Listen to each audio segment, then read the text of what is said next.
points from this letter and draft them in a request to farm organizations, the county, Federation of Agriculture, farms, whatever ones are out there, and ask them for their thoughts and consideration and report back to us in a month if possible. Well, it's March, by the end of April. Yep. Councillor Underwood. I just want to get this straight from my mind. We're going to get together, come up with suggestions to change the Source Water Protection Act.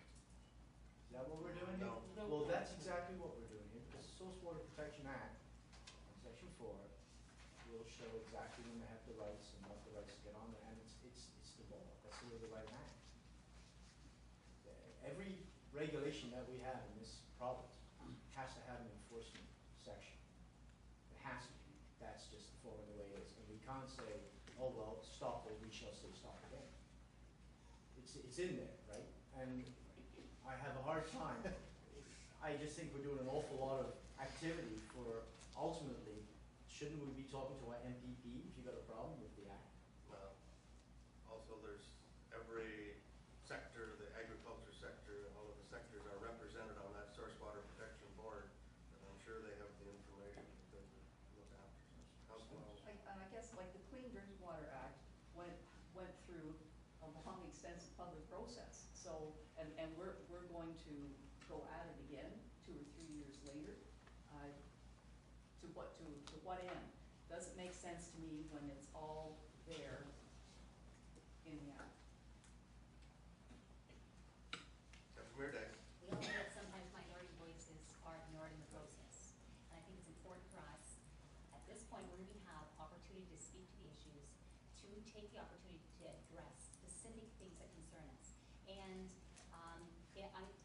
if we can ask these various organizations for their perspective on this, what harm have we done? And if they have some wording or some specific input that we can latch onto and share to the Sababeco at this time, we need to do that, because these can become very real problems for our people. And you're going to put people off farms if they get too onerous of responsibilities impressed by the government or enforced by the government.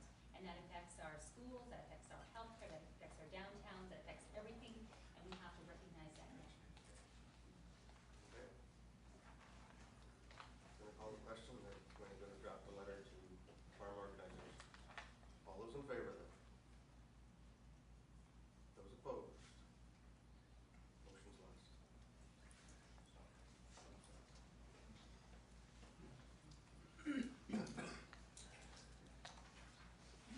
6.1 is minutes of the February 16 General Manager's Report from the ABCA. The vote is lost on the budget. Councillor Scott, you have I don't have a whole lot to say. It's not in there. Where are they now with the budget process? It's come back at 3%. We had asked them to take it down to 2%, and they had brought it up, so we voted on Tuesday, I think, 3%. Okay. What did they cut out? I wasn't at the meeting. I was at a budget meeting here, so I don't really know what they cut out. They came back with the cut down figure. I think it was 5 point something. Only in 2 places at one time. Okay. Motion to receive. Councillor. Councillor Russell. Questions? I just wanted to first of all commend your board for first of all recognizing that we're in difficult economic times and saying that 5.5% was too high and that it had to come down. And as I understood it, was a 0% increase in the general levy when they acknowledged the 3% growth that was associated with assessments. So I just commend your board. That's a lot different from the first year. The 11% increase, I'm like, that's a big change. But I do have a question, particularly if I could, to the staff. And I'm wondering why the municipal building permit was issued without the ABCA approval on the River Road property. Did you want me to speak to that, or are you asking Yes. staff question? Yes.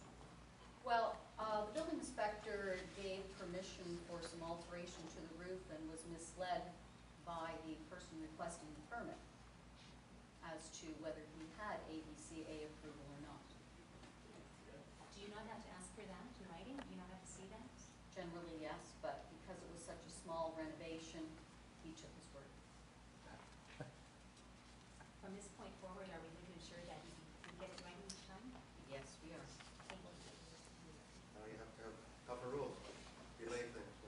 I just want to make a comment, that the reason that ABCA's stuff is in here is I talked to Carol, because when I was at the last meeting, I had it asked, we were all asked if the meeting minutes came out to council, like as being part of the council package, and I had to say no. So I talked to Carol and asked why, and it was just that really we never had asked to see it. So I just felt that it was important to be putting it in so that everybody can look. I can't always answer all the questions because even though I am there, some of the things were done on days that I'm not there.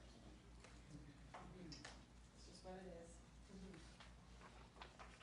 Mary Ann? Well, in relationship to that, perhaps I should be making sure the St. Clair Regional Board minutes are there as Great. well. So I'll let us do that in the future. Like Carol Councillor gets Boston? Just for you, Mayor, to the planner, I have concerns with the same thing the deputy raised, because when I look at the chronology of this, it's kind of interesting that ABC was notified on October the 3rd that a building permit was applied for, and then it just seemed to happen. So I'm just wondering, is the protocol that ABCA normally contacts our building inspector before work is done? Do they normally work in sync together? Our normal protocol is when someone applies for a permit within the area regulated by any authority, by the ABC or the St. Clair, we send them directly to the authority first. But I guess, are we going to look at revising that to suggest that it be a by-form process where we know for sure the municipality knows that ABC knows and ABC knows that municipality knows, and so we're not working in isolation? We don't work in isolation. This was a very rare situation that in my time here has not happened previously. Okay, so I don't want council to think that this happens all the time. We talk weekly with the Sauble Bayfield and St. Clair, and usually are very diligent. This was just something that came in at a busy time, and it got through. But it's not normal. We always consult. Okay. Councillor Elman? No. It's for a motion is to receive and file. Correct? All in favor of that? A minute? Thank you. 6.2, draft minutes of the city report. Councillor Elman? Yeah, I'll move that we receive and file these. And as part of that motion that we appoint the mayor as our representative to the sewage treatment facility working group, and I want to record a vote. I'll second. Wait a minute, point of order. Point of order. Point of order, Mr. Mayor. It's either receive or file, or we have a motion for who's going to be appointed to the board. Like, I can understand it being two separate motions.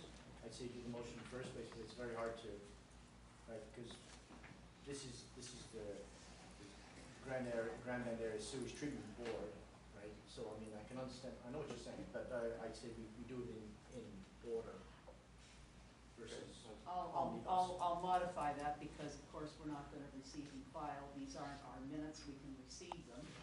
So I'll remove and file out of that. We can receive them, and we need to follow through and make an appointment as requested. So the rest of the motion stands. Second by Councillor Cook. I think Councillor Underwood has a good point of order.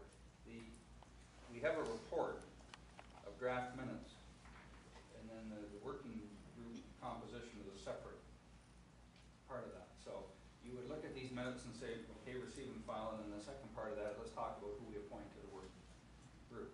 But I think you can roll it into I one. might have some